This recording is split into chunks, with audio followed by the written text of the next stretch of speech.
Begini, kalau jujur dengan manhaj salaf, kalau kita jujur dengan manhaj salaf, maka harusnya kita seutuhnya mengambil dalil-dalil para ulama salaf, ya, penempatan para ulama salaf. Siapa sih yang ulil amri itu?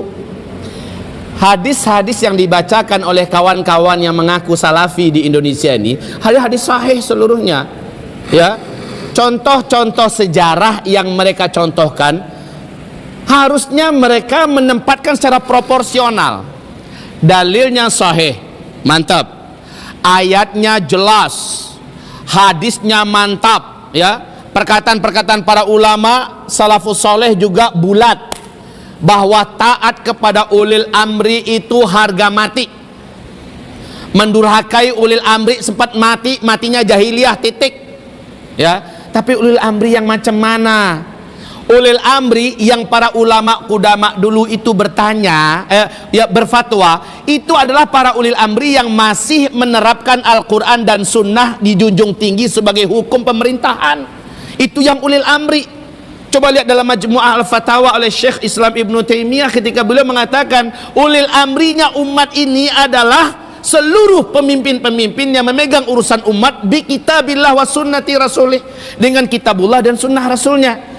Syekh Abdullah bin Abdul Aziz bin Bas di dalam kitab beliau Wujubu Tatbiqi Syariatillah, kewajiban menerapkan syariat Allah Subhanahu wa taala, mengatakan dengan tegas bahwa siapapun pemerintahannya, pemerintahan lo ya, pemerintahannya yang menolak menjadikan Al-Quran dan Sunnah atau hukum Islam sebagai hukum dalam pemerintahannya, maka pemerintahan itu bukan ulil amri Islam.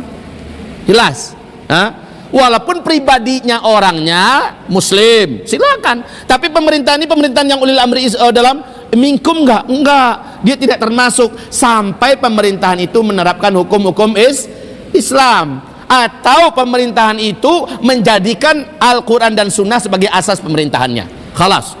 Lah kalau di sini asas pemerintahan bukan, maka mentaati ulil amri yang ada di Indonesia ini hukumnya jaiz, boleh, laisa biwajib, bukan wajib.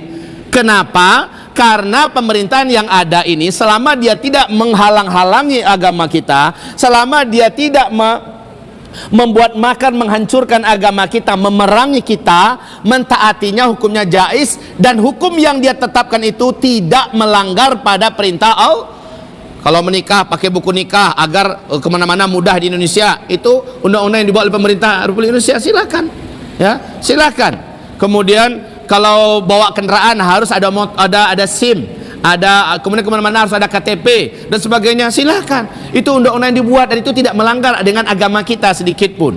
Tapi kalau sempat mereka menetapkan suatu undang-undang yang bertentangan dengan agama kita, dengan syariat kita, la ta'ata li makhluk fi maksiatillah, tidak boleh taat pada makhluk manapun selama itu adalah maksiat kepada Allah. Nah, ini masalahnya kawan-kawan salafi ini, mereka menyebutkan dalil-dalil tapi tidak ditempatkan pada tempatnya.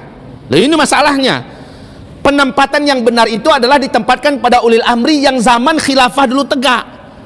Yang di zaman khilafah dulu tegak, ya, wajib taat walaupun dia zalim, walaupun dia merampok harta kita, wajib mentaatinya sepenuhnya, ya. Walaupun dia akhirnya membunuh kita, khalas, sabar saja, insyaallah walakal jannah. Tapi untuk yang tidak menerapkan hukum Allah di dalam pemerintahannya, ulama mana dari ulama salaf yang berani mengatakan pemerintahan Islam wajib taat kepadanya? Maka sekali lagi jujurlah dalam bermanhaj. Kalau mengatakan manhaj salafus saleh, ambil utuh dong, ambil secara total, jangan sekerat-sekerat, jangan ketika fatwa-fatwa yang tajam, ya, ini namanya, makanya mereka ini disebut dengan murjiah modern, ya, murjiah modern, kelompok yang ini murjiah modern. Kenapa mereka katakan murjiah modern? Mereka mencoba mencari selamat dengan cara menjilat kepada penguasa, melindungi dan membela penguasa yang ada, walaupun penguasa itu jelas-jelas menentang, menolak, mementahkan, bahkan memerangi syariat Islam. Ini murjiah, tipenya seperti itu. Nah, ini murjiah modern.